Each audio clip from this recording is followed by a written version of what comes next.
paz do Senhor, sejam bem-vindos a mais uma aula do nosso curso de formação e aperfeiçoamento de professores da escola bíblica.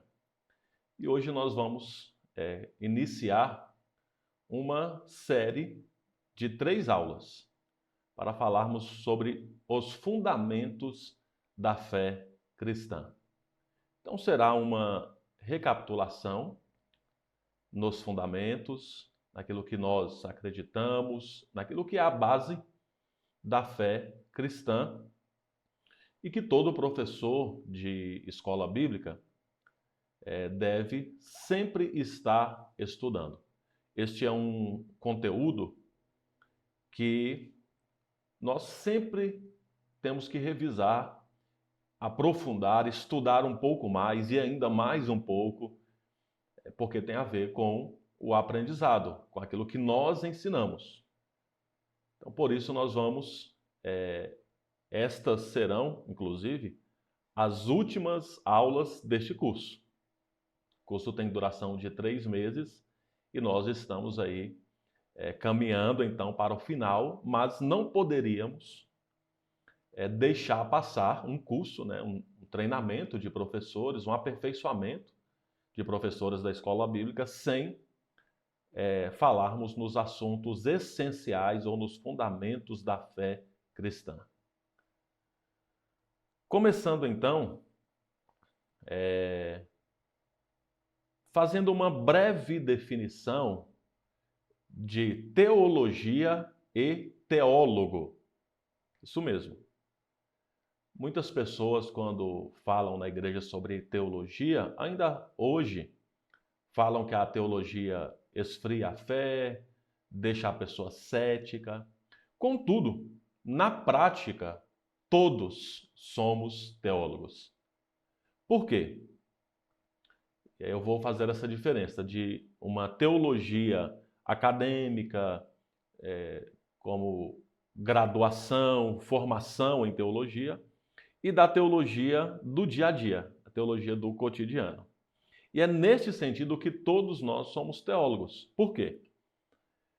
Teologia é o estudo acerca de Deus, ou é o estudo sobre Deus, sobre a existência de Deus. Esta palavra na língua portuguesa é uma palavra composta, formada de theos e logia, que são palavras de origem grega. Theos, Deus, logia, estudo. Então, a teologia é esse estudo sobre a palavra de Deus. E se nós, sem matricular em nenhum curso, sem ir para uma faculdade ou para um seminário, estudamos a palavra de Deus todos os dias, então somos teólogos. Porque nós lemos, meditamos, aplicamos esta palavra em nossa vida, importante, antes de ensinar. E também ensinamos. Então, na prática, no dia a dia, todos somos teólogos, porque estudamos a palavra de Deus. Nós temos esse interesse de conhecer mais da Bíblia. E também tem o teólogo formado. O teólogo formado, ele então se matriculou em um seminário, em uma faculdade. Pode ser em uma graduação, né, porque quando se torna uma graduação, isso quer dizer que se tem uma profissão. É que, logicamente, na nossa realidade de igreja brasileira, a teologia não está muito ligada a uma profissão, está ligada ao ministério. Mas se o governo reconheceu o curso de teologia como uma graduação, há, então, trabalho profissional para esse teólogo formado, graduado em teologia. Esta graduação ela dura em torno de 3 ou 4 anos, vai depender do seminário, da faculdade que você estiver estudando. A grande maioria, atualmente, tem durado 3 anos. E você vai estudar, então, vários âmbitos da teologia. Inclusive, uma boa parte da carga horária dos cursos de graduação em teologia, eles são voltados para uma formação e para o envolvimento de um teólogo nas áreas sociais. Então, o governo espera que alguém que formou, que é um bacharel em teologia, ele tenha envolvimento em áreas sociais. Lembrando que a própria igreja, ela tem a sua ação social. Pode ser uma ação mínima, por exemplo, recolhimento mensal de mantimento para doação de cesta básica. Já é uma ação, já estamos fazendo algo. Mas pode ser que tenha tantos outros, como, por exemplo, centros de recuperação, centros de acolhimento para pessoas da terceira idade, idosos, enfim, várias ações que a igreja pode estar fazendo estas ações. O governo espera em alguém que tenha o seu curso reconhecido pelo MEC, que tenha estágio na área social, no terceiro setor, na própria educação, no ensino, e aí essa educação, ensino pode ser inclusive em escola bíblica. Eu, por exemplo, esse ano assinei alguns estágios de alunos que estudam o bacharel em teologia e que precisam apresentar na faculdade o estágio supervisionado. Aonde esses alunos lecionam? Pode ser em escolas públicas, pode ser em escolas particulares ou pode ser na escola bíblica, porque o estágio é voltado para a educação, para o ensino. Então nós temos o teólogo de formação e que pode se dizer teólogo de profissão, porque ele, por exemplo, pode ser contratado por uma empresa para trabalhar na área da revisão de literatura, escrever, ser um escritor. Ele pode ser até contratado pelo governo, pelo município, por uma escola particular, para ser um professor. E aí tem algumas áreas que ele pode atuar, a área do ensino religioso, da filosofia, dependendo da carga horária de estudo em história, por exemplo, e havendo a necessidade de um professor e não tendo professor formado em história, ele pode assumir também essa cadeira em uma escola para ser um professor de história, enfim. Isso com uma graduação, um bacharel em teologia.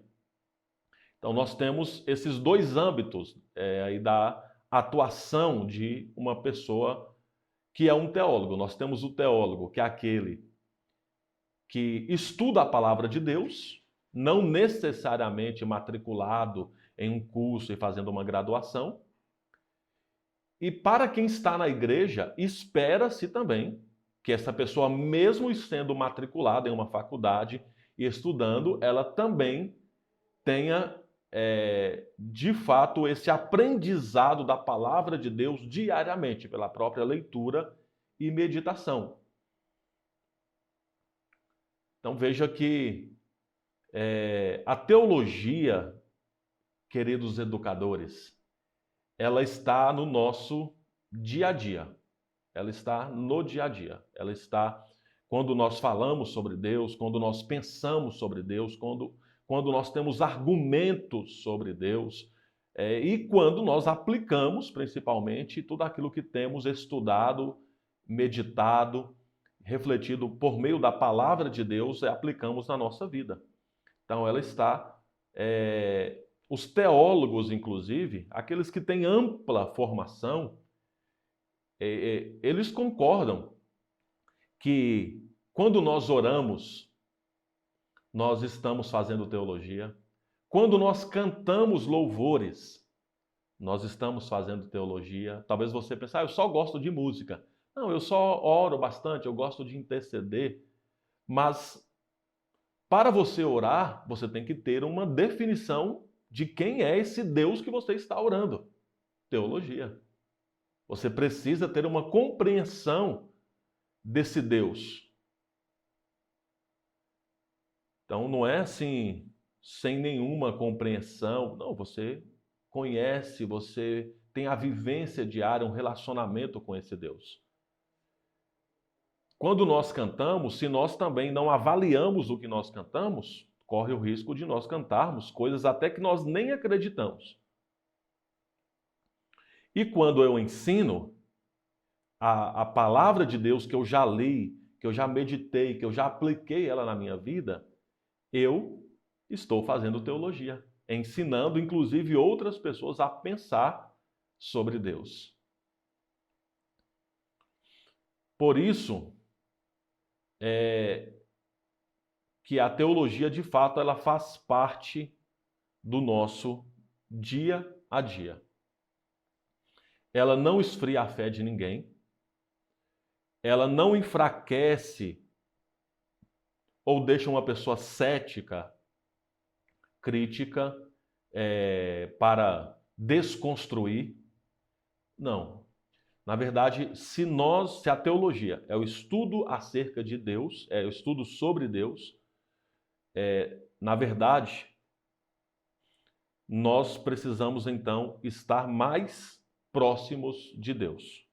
Quando estudamos teologia, quando pensamos acerca de Deus e temos interesse, estudamos a palavra de Deus, nós deveríamos ficar mais com o coração quebrantado, mais humilhados, mais com a consciência que dependemos, porque estamos conhecendo melhor esse Deus, e ter práticas, ações, atitudes que demonstram esta relação mais próxima que nós estamos tendo com Deus. Então, em um curso de teologia, que é uma graduação, uma pessoa, por exemplo, vai estudar vários temas, vários assuntos e vai ver vários pensamentos. Isso não pode enfraquecer a fé da pessoa.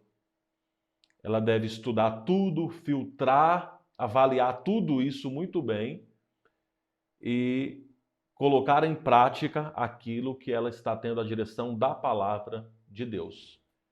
Então, porque na graduação, por exemplo, é uma amplitude de conhecimento que a pessoa tem. E ela não pode se perder nessa amplitude de conhecimento, ela deve consolidar mais a sua fé, ao invés de se perder e de se afastar da presença de Deus. Agora, qual é o conteúdo?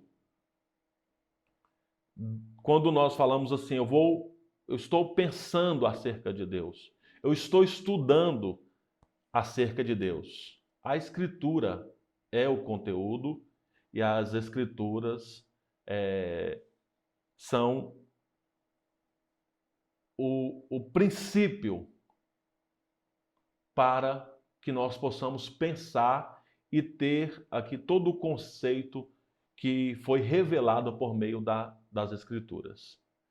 Então eu começo, inclusive, nesse tema Escritura, sobre Bíblia, eu começo dizendo assim para vocês. Pense aí comigo, o que é a Bíblia? O que é a Bíblia? Se alguém perguntasse para você, o que é a Bíblia? Se alguém perguntasse para você, olha, na Bíblia tem 2 testamentos, o que é testamento? Porque o que eu sei sobre testamento, alguém já perguntou isso para mim.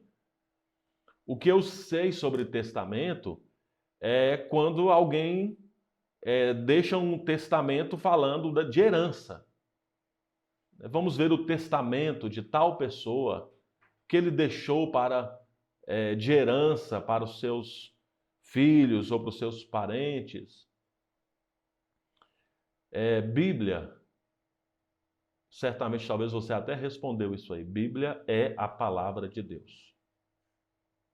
Agora, o termo Bíblia significa livros. Na língua portuguesa é singular, Bíblia. Quando fala Bíblias, a gente pensa um monte, né, de livros, um monte de Bíblia, mas essa palavra ela é também de origem grega. E na origem grega é biblion, é plural, que significa livros. É possível, inclusive, até traduzir como sendo uma pequena biblioteca. Pequena biblioteca. Porque quantos livros tem aqui? 66. 39 no Antigo Testamento, 27 no Novo. Quem aí tem 66 livros em casa? Você tem 66 livros? O Fabrício, que é o que está fazendo aqui a parte técnica aqui no estúdio, falou que tem 66 livros. Você tem 66 livros na sua estante aí da sua casa? Se não, você pode dizer sim, tenho. Porque na Bíblia tem 66 livros. E esta palavra significa isso. A Bíblia significa livros. É o termo. Agora, esses livros é a palavra de Deus. É a revelação de Deus. São revelação, palavra de Deus. Algumas pessoas, talvez até você respondeu aí, é o manual de conduta. Você precisa de um manual para ver como que funciona, o manual do funcionamento. Você precisa de um manual para ver como que funciona a vida. A Bíblia é este manual. Muitos estudiosos da Bíblia chamaram esse livro, Bíblia é a história da salvação. Quer saber o que é preciso fazer para ser salvo e quer saber como isso foi desenvolvido ao longo da história, leia a Bíblia, a palavra de Deus. Então, a Escritura é esta base. Se tem um fundamento para o estudo do professor da escola bíblica, dos pastores, presbíteros, missionários, todo cristão, se tem um fundamento, esse fundamento se chama Bíblia. Um dos fundamentos aqui da fé cristã é a Bíblia. E a Bíblia é a revelação. E revelar é o ato de Deus ao se tornar conhecido, ao se mostrar. Antes dessa revelação, o homem conhecia a Deus apenas através da criação. Com a Bíblia em mãos, a humanidade pode saber mais sobre Deus, pois ele se revelou por meio da sua palavra. Esse livro, que é um fundamento da fé cristã, ele foi inspirado por Deus. E inspiração é o ato de Deus ao acompanhar os escritores bíblicos, direcionando cada um deles e orientando eles na escrita, de modo que o que eles escreveram foi a palavra de Deus. Isso é inspiração. A Bíblia é a palavra de Deus escrita e nós devemos considerá-la como regra de fé e prática. Como eu devo me comportar? Qual devem ser as minhas atitudes? Quais princípios? De qual forma eu devo me conduzir? Eu preciso ouvir a palavra de Deus, meditar e aplicar esta palavra. A gente deve considerar que ela é a nossa regra de fé e prática. E a Bíblia é a principal ferramenta do estudo de um cristão.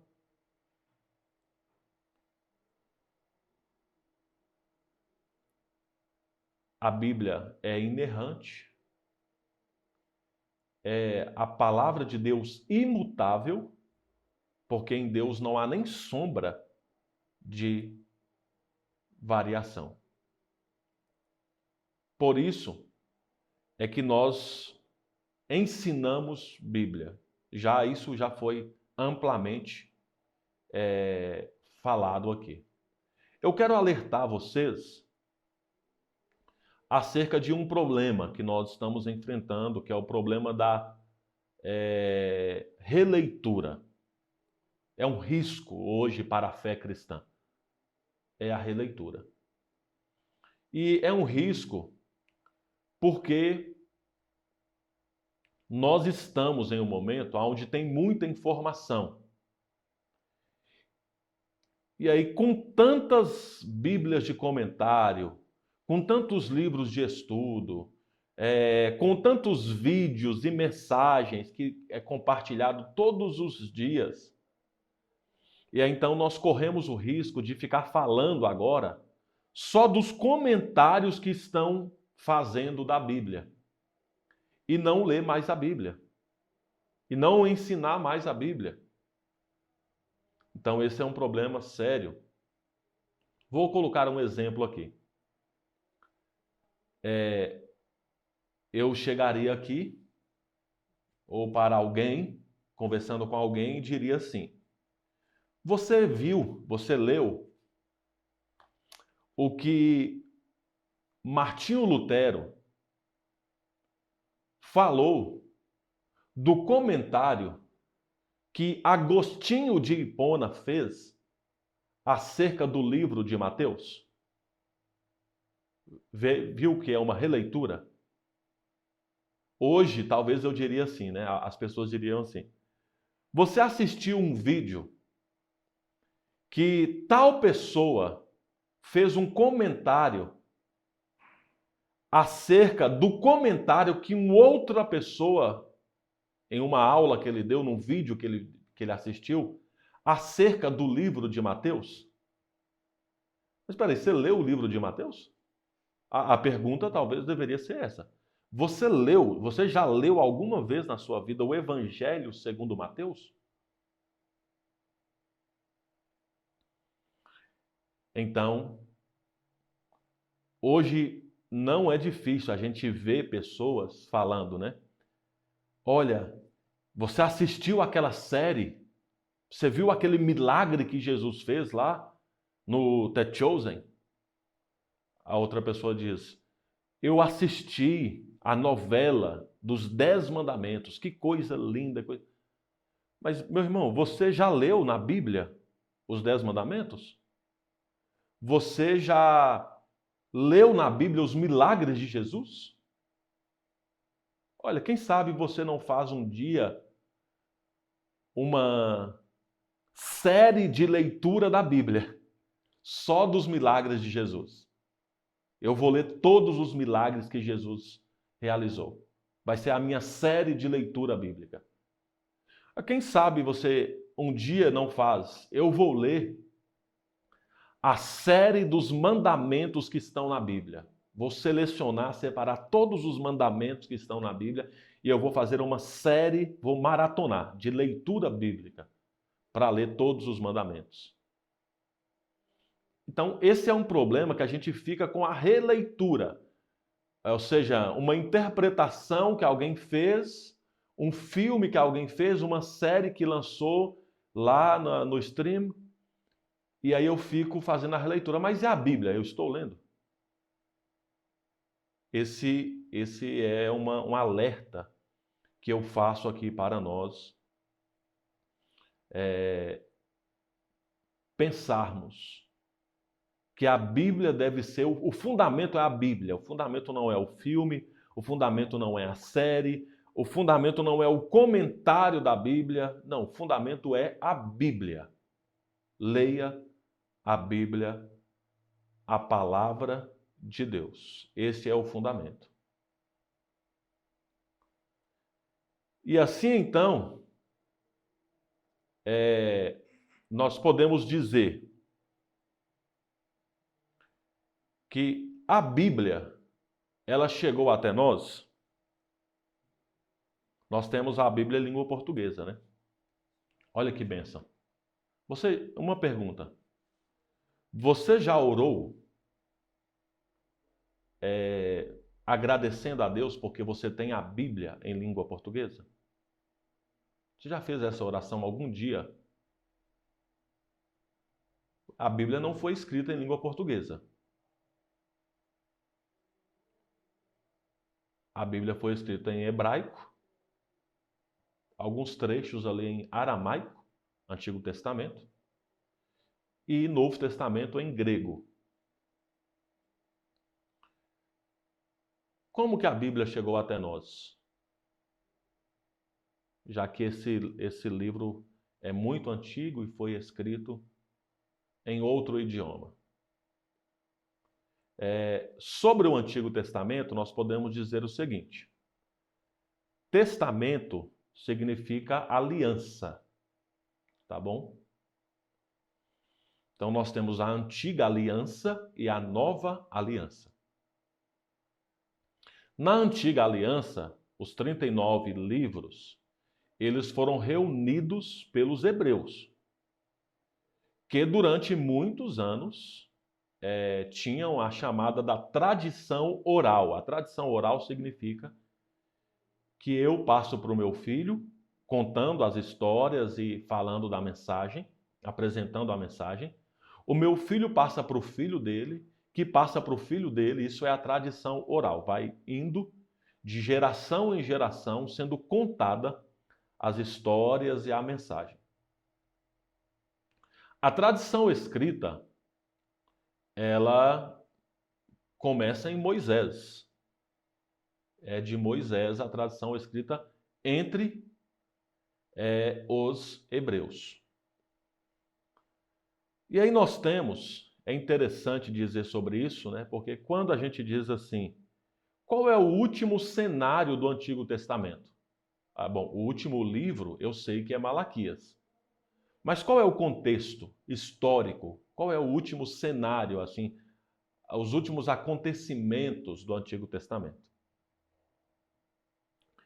Esses últimos acontecimentos, eles são narrados em Esdras e Neemias. Sabia disso? Inclusive, Malaquias é contemporâneo, viveu na mesma época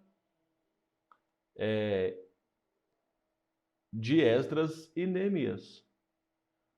Ou seja, livres do cativeiro, eles estavam no cativeiro. O cativeiro, os profetas tinham profetizado sobre ele. O cativeiro é o cativeiro babilônico e assírico.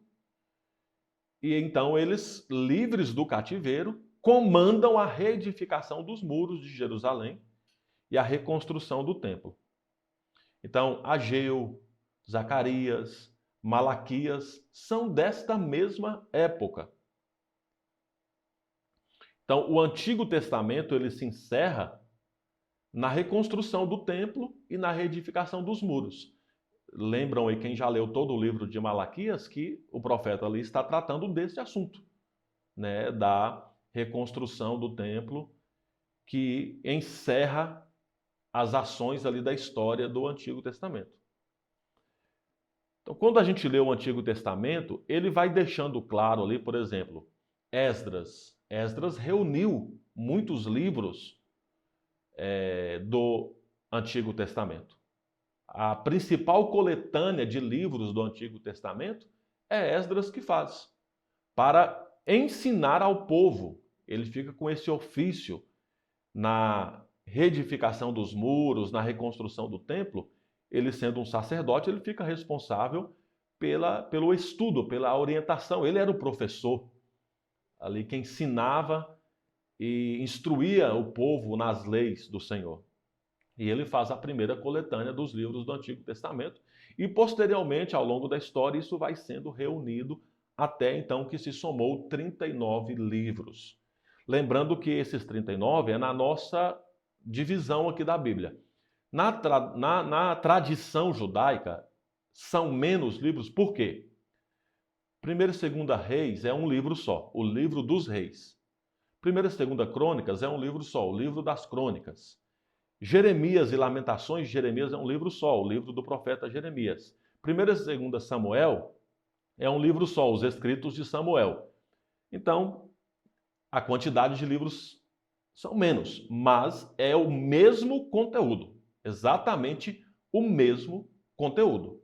Porque na tradição judaica não tem essa divisão de 1º e 2º como nós temos aqui na Bíblia atual. Mas o mais importante, o conteúdo é exatamente o mesmo conteúdo. O Novo Testamento, ou seja, a nova aliança, aí nós já temos 27 livros. E todos foram escritos no século I no mais tardar início do século II. Com a expansão da igreja, então a igreja foi sentindo esta necessidade direcionada pelo próprio Deus para reunir os escritos que eram os escritos oficiais da igreja. E aí surge então um bispo, uma liderança da igreja primitiva da cidade de Alexandria, chamado Atanásio, e ele então faz uma lista de 27 livros. E passou então a circular nas igrejas para confirmar se aqueles 27 livros, de fato, havia cópias desses livros nas igrejas e se os demais bispos e demais liderança concordavam que esses livros então fossem oficializados, e assim se organizou o cânon bíblico. Cânon significa padrão, a medida dos livros do Novo Testamento. Então, todo esse processo, ao longo da história, foi aí certamente bem demorado. É um assunto que merece que nós estudemos mais. Mas nessa aula aqui eu estou apenas apresentando esse conceito da formação da Bíblia. E nós cremos, e a igreja primitiva confiou nisso também, que tudo isso foi acompanhado por Deus ao longo da história para que chegássemos, dessa forma, termos os livros, a Bíblia, o Antigo e o Novo Testamento, 39 livros no Antigo, 27 livros no Novo. Lembrando que esses livros, então, de forma original, era grego, o Novo Testamento. Só que na época do Novo Testamento, na época de Jesus, já tinha uma tradução da Bíblia. Qual foi a primeira tradução da Bíblia? Talvez você está se perguntando aí, né? Se não foi em língua portuguesa que foi escrito, quem fez a primeira tradução? Então, a primeira tradução foi só do Antigo Testamento. E ela foi traduzida do hebraico para o grego. E essa tradução é chamada de Septuaginta. Então, na época de Jesus, o grego já estava muito predominante, o idioma grego. Porque os gregos, eles governaram o mundo antes dos romanos. Era a potência mundial antes dos romanos. Quando os romanos assumiram o poder mundial, a potência mundial, se tornou Roma, eles não tiveram força de tirar a influência grega, chamada de helenismo. Helenismo significa falar em grego. Quando você aprende um idioma, você aprende a cultura. Alexandre o Grande, ele se esforçou para dominar o mundo da época pelo idioma também, não só pelo exército. Porque quando você aprende um idioma, você domina na cultura. Ele conseguiu, por exemplo, implantar as Olimpíadas, que até hoje acontecem no mundo inteiro. Ele conseguiu implantar a influência dos deuses gregos. Inclusive, os romanos só trocaram de nome, mas é o mesmo Deus, por exemplo. Na Grécia é Zeus, em Roma é Apolo. Na Grécia é Afrodite, em Roma é Diana. Então, são os mesmos deuses, só que com nomes mudados para o latim, que é o idioma oficial de Roma. Então, o helenismo, ele ajudou a Bíblia chegar, o Evangelho chegar em muito lugar. Sabe por quê? Porque se o mundo inteiro da época está querendo falar grego, e os escritores do Novo Testamento, que são hebreus, exceto Lucas, Lucas é o único grego, escreveram em grego, por quê? O Evangelho não era mais apenas para hebreus. O Novo Testamento é uma aliança para todos, todos os idiomas, todas as línguas, todos os povos e nações. Então, o helenismo, o falar em grego, ajudou o evangelho a chegar, porque estava sendo escrito em grego, e o pessoal da época, pela primeira vez, estava querendo falar um idioma só, para, não no dia a dia, né? Para o turismo, para o comércio, e assim o evangelho se expandiu muito, sendo escrito em língua grega. É o que é hoje, por exemplo, o inglês. A primeira tradução, então, é a Septuaginta, chamada de a tradução dos 70 ou dos 72. Né? Segundo a história, foram 72 rabinos que trabalharam na tradução e terminaram em 72 dias e traduziram todo o Antigo Testamento do hebraico para o grego. Uma outra tradução bem conhecida, essa é mais conhecida, agora já de toda a Bíblia, Antigo e Novo Testamento, é a Vulgata. Esta recebeu o nome de ser traduzida para o latim vulgar, por isso que se chama Vulgata. Latim vulgar, hoje seria... Vulgar é uma palavra que a gente não gosta muito de falar, porque ela tem duplo sentido. Mas seria popular, então, o latim popular. Por isso que foi chamada de Vulgata. A Vulgata foi traduzida por um padre do século IV, chamado de Jerônimo. E ele fez essa tradução a pedido do Papa Damaso I. E muitos anos depois, em 1546, em um concílio que a Igreja Católica Apostólica Romana fez, chamada de Concílio de Trento, a Igreja Católica oficializou essa versão como sendo oficial. Seria a versão oficial, a Vulgata revisada, como a nova Bíblia oficial do catolicismo. Então, essas duas traduções são bem antigas, mas isso também já estava demonstrando que surgiria outras traduções ao longo da história.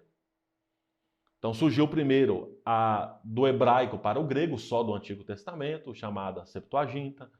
Depois surgiu a Vulgata, a tradução já de toda a Bíblia, inclusive. É na Vulgata que Jerônimo acrescenta os livros. Né? Todos sabem que a Bíblia Católica Romana tem alguns livros a mais, 1ª e 2ª Macabeus, por exemplo. Esses livros que são chamados de apócrifos, ou seja, livros ocultos, livros não reconhecidos pela cristandade em geral, mas reconhecidos pela Igreja Católica Romana, foram inseridos na tradução da Vulgata.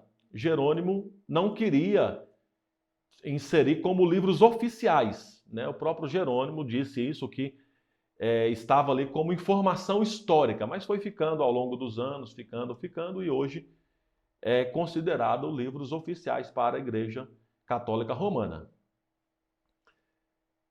Enfim, para concluir, como isso chegou à língua portuguesa? Porque aí depois, por exemplo, na Reforma Protestante, no século XVI, nós temos a tradução para o alemão. Martinho Lutero traduz a Bíblia para o alemão.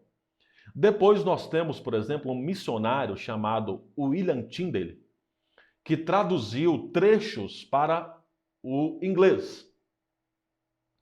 E dessa tradução, desses trechos que o William Tyndale traduziu, o intuito dele era evangelizar em língua inglesa, surgiu a Bíblia King James, a pedido do rei James. Um grupo de filólogos, exegetas, linguistas fizeram a tradução de toda a Bíblia para o inglês. E também surgiu a Bíblia Reina Valera em espanhol. Em língua portuguesa, a primeira versão em português foi de João Ferreira de Almeida. João Ferreira de Almeida viveu em 1628 a 1691. Ele nasceu em Portugal, ele foi criado por um tio e ele recebeu boa educação, e principalmente educação e formação religiosa. E numa viagem, olha para vocês verem que interessante. Numa viagem, ele recebeu um folheto protestante, e se converteu ao entender a diferença entre o catolicismo e o protestantismo. Porque o folheto tinha essa pergunta: você sabe a diferença entre o catolicismo e o protestantismo? E convertido, então, na Igreja Reformada holandesa, em 1642, ele começou a traduzir partes dos evangelhos. E em 1656 foi ordenado pastor. E em 1681 foi impresso, né, em Amsterdã, as primeiras cópias do Novo Testamento traduzido para o português.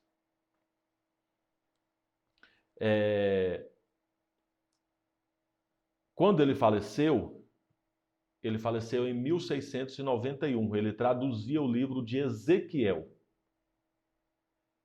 E ele faleceu aos 63 anos. Porém, um outro pastor e linguista também, chamado Jacobus, ele finalizou a tradução. E em 1694, ele já tinha traduzido, então, todo o restante do Antigo Testamento. Veja, eu concluo aqui dizendo isso para vocês. Veja que eu disse aqui tão rápido, mas a tradução de uma Bíblia é tão trabalhosa. A tradução, geralmente, ela tem um foco missionário. Foco missionário. Para levar o Evangelho, a palavra de Deus, a povos, línguas, nações. E João Ferreira de Almeida dedicou a sua vida a isso. E nós hoje, por exemplo, alguém me pergunta assim, qual é a tradução da Bíblia que você indica? João Ferreira de Almeida. E poderia ser a mais atualizada, a Nova Almeida Atualizada.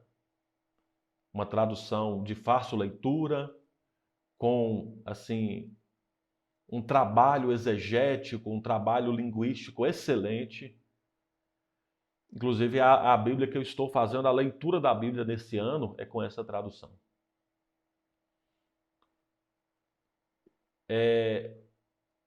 Ou seja, a Bíblia chegou até nós, homens se esforçaram ao longo da história, traduzindo Bíblia, para que o Evangelho possa chegar e continuar chegando a todos os povos. Por exemplo, em terras brasileiras, nós temos a Bíblia traduzida para Ticuna,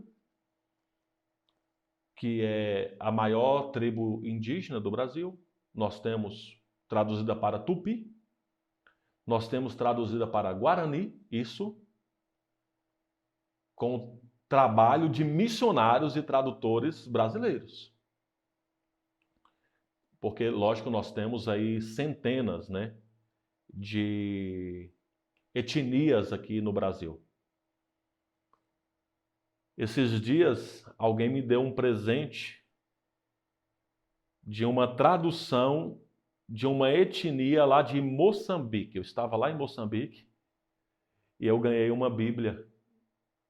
Eu fui levar a Bíblia e ganhei uma Bíblia lá. Só que não em língua portuguesa. Moçambique, o idioma oficial é língua portuguesa, porque eles também foram colonizados, né, pelos portugueses, assim como Angola e outros países de língua portuguesa.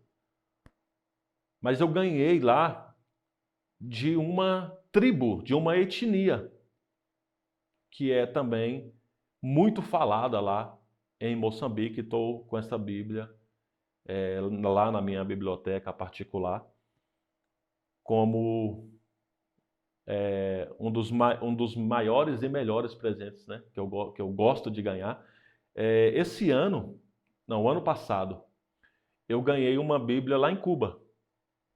Fui também para treinar líderes e ficaram ministrando, fiquei ali durante 10 dias ministrando e treinando líderes, reunindo com líderes. E alguém lá também me deu uma Bíblia em espanhol, a Bíblia da Família.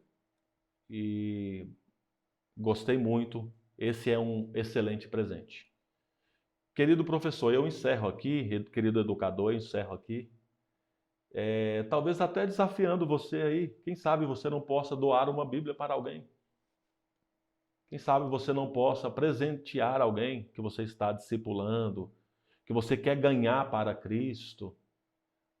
Alguém que traduziu essa Bíblia estava pensando no evangelismo e no discipulado. Estava pensando em ganhar pessoas e consolidá-las. O seu trabalho é esse, meu querido educador, minha querida irmã educadora. Nós temos um tesouro valioso em nossas mãos e esse aqui é um fundamento. O fundamento da fé cristã. O cristão, ele não está fundamentado em contos, em histórias, em livros de ficção, não. Um dos fundamentos, eu trabalhei só esse fundamento. Eu falei da teologia, mas para chegar no fundamento, que é a Bíblia. As próximas 2 aulas eu vou trabalhar outros fundamentos. Mas por hoje, eu quero incentivar você a continuar dedicado, continue dedicado no fundamento da fé cristã, que é a palavra de Deus. Lembrando que nós lemos o Antigo Testamento à luz do Novo Testamento. Nós não lemos o Antigo Testamento isolado. Eu preciso ler, porque muitas coisas lá são provisórias, era só para aquele momento. Eu preciso ler o que o Novo Testamento fala sobre isso também, à luz do Novo Testamento. Que Deus te abençoe, que Deus fortaleça a sua fé e que você possa ter a sua vida, o seu ministério consolidado, firmado, fundamentado na palavra de Deus. Vamos orar? Senhor, louvado és o teu nome, graças te damos, seja exaltado e glorificado. Obrigado por esse dia, por esta oportunidade que estamos nos reunidos. Queremos ser formados e aperfeiçoados pelo Senhor. Consolide cada vez mais a nossa fé e que assim, com convicção, possamos estudar, meditar, aplicar e ensinar. Para a tua glória oramos em nome de Jesus. Amém. Graças a Deus. Um abraço a todos e até a próxima aula. Fiquem na paz.